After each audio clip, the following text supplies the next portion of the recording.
Magandang araw. Good day, good morning, whatever time na you'll be able to watch this video. And anyways, my name is Dave Madayag and I'm with John Danao and Bong Sahay. And our group is assigned to discuss about technological determinism.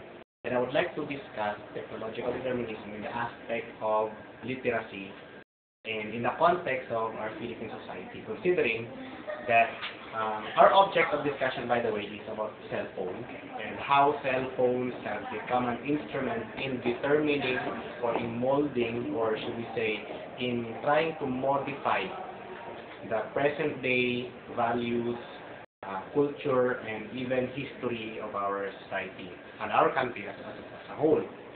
So, I would like to discuss about how education or how literacy has become affected by these technological advancements or technological innovations that we have now. And as I said, our object for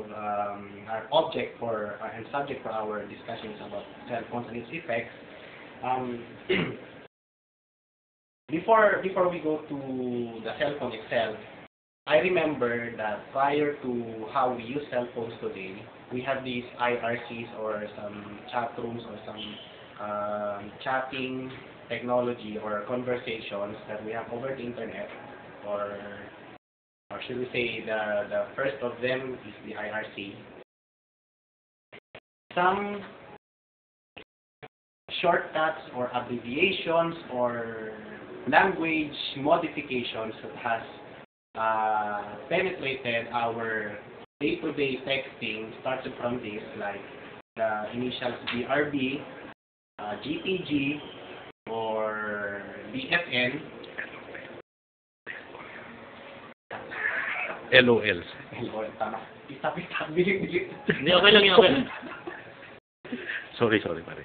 Okay, and yun, LOL, or lots of, or laughing out loud, or others say lots of laughs.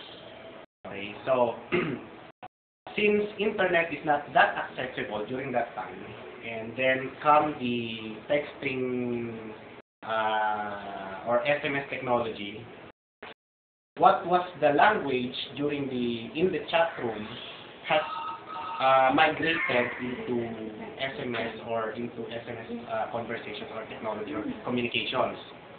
And what happened is the simple abbreviations of words in the IRC has modified significantly, and the modification has become a literature or literary downgrading of what we are already disciplined in our schools, in our house, in our homes, and on how we were taught about conversational, or I mean talking with one another when we do our conversations with one another.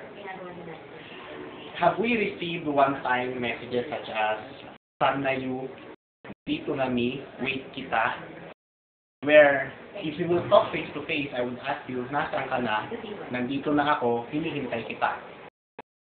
We will text a person in a shortest possible way.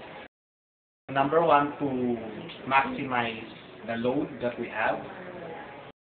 Kung pwedeng maging single page lang siya so that 1 peso lang magagamit mong load, bakit mo kailangang isulat ng buo yung salita at yung pangungusap na gugugol ng 2 pahina that would cost you 2 pesos? And another, the sad thing is, what was supposed to be the language between SMS communications has become a language that was used, or that is already used and is already being used even in classrooms.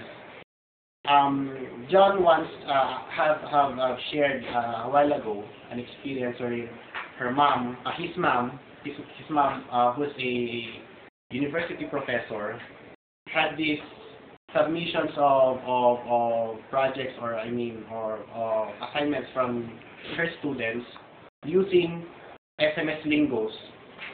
And I know a person, I'm not sure if many of you are familiar with, a person whom I consider to be somebody na nagkaroon ako ng acquaintance sa kanya. It's Brother Eddie Villanueva. galit na galit siya sa cellphone. Ayaw niya noong magkaroon ng cellphone dahil ang kapwiran niya nakakabobo. But then later on, because of what we've said about technological determinism, naging obligado siya na magkaroon tuloy ng cellphone at naobliga tuloy siya na yung dati niyang nilalait-lait na nakakabobo, pati siya ang gumagawa na rin. Imagine texting people using the cellphone lingo. So, I should say na maganda yung naging epekto. The effects of SMS technology is good, but then it has modified our literacy values, not in an upward projection, but actually it has downgraded our sense of values in terms of conversational, or should we say grammatical construction of how we converse with one another. Dahil din sa cellphone na yan, na supposed to be sa cellphone lang dapat ginagamit, pero naging part na siya ng conversation. Imagine listening, let's say for example, makinig tayo sa isang radio program, one of which is Dr. Love, yung mga texters niya, cellphone lingo ang ginagamit, and what happens is, he's reading those messages according to what was said to him. Na kung ikaw makikinig ka, matatawa ka rin kasi talagang nag-downgrade na ng sobra-sobra kung paano tayo dapat sana nakikipag-usap. What if me, as I discuss right now, what if I would speak in a cellphone lingo?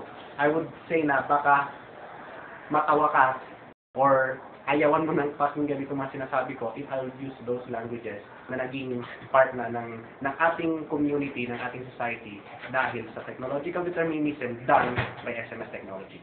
Thank you.